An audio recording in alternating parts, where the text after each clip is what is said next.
नमस्कार साहेब, नाव काय आपलं? राजूर पाटील. बरं, आपण हे रॉयल गोल्ड पावडर आणि हे रॉयल रेनबो हे लिक्विड किती दिवसापूर्वी घेतले?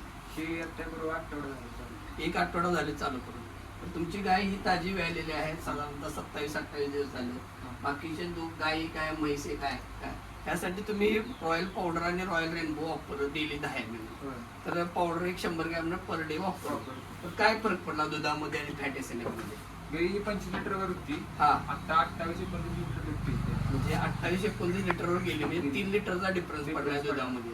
आणि तिकडल्या बाकीच्या गायीसाठी त्या 2-3 लिटर मध्ये फरक पडला आहे पावडर म्हणजे म्हैशीमध्ये पण आणि गायीमध्ये गायीमध्ये पण म्हैशीमध्ये 1-1.5 लिटरचा फरक पडला आणि गायीमध्ये तिकडल्या गायीमध्ये 2-3 लिटरचा 2-3 लिटरचा फरक पडला. पण हे रॉयल गोल्ड पावडर आणि रॉयल रेनबो हे वापरून तुम्ही समाधानी आहे? समाधान. इतर शेतकऱ्यांना काय सांगा? सगळ्यांनी रॉयल प्रोडक्ट वापरावे. याच्या अगोदर बऱ्याच कंपन्यांचे तुम्ही प्रोडक्ट वापरला, त्या प्रोडक्ट मध्ये आणि ह्या प्रोडक्ट मध्ये किती फरक आहे साहेब? जास्त फरक आहे, यात 100% रिझल्ट आहे. ह्या प्रोडक्ट मध्ये तुम्हाला 100% रिझल्ट आहे. ओके, धन्यवाद सर.